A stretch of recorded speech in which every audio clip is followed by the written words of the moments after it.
High, আমি সুদীপ্ত।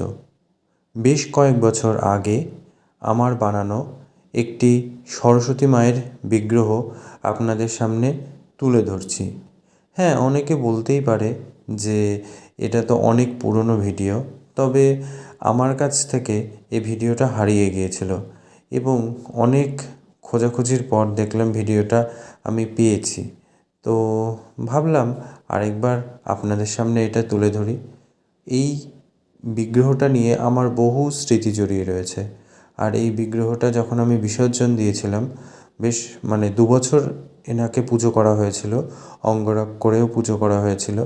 তো যখন বিগ্রহটাকে আমি বিসর্জন করি, তখন আমাদের বাড়ির সবাই প্রায় কেঁদেছিল, কারণ অনেক, জানি না, অনেক ইমোশন হয়তো এর সঙ্গে জড়িয়ে রয়েছে, যেটাকে ভাষায় প্রকাশ করা যায় না।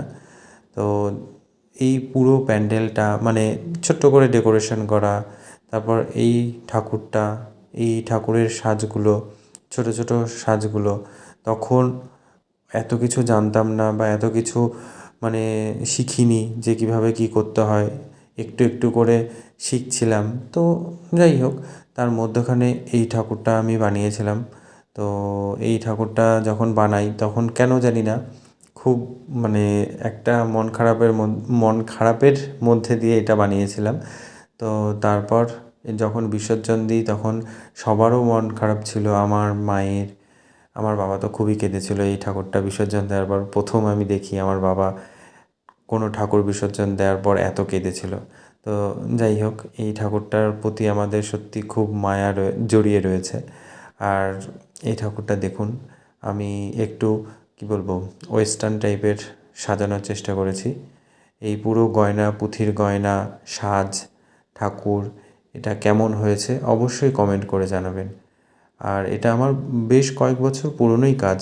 বেশ কয়েক বছর আগে এই ঠাকুরটা আমি বানিয়েছিলাম। তো দেখে জানাবেন পুরো ভিডিওটা আপনাদের কেমন লাগলো।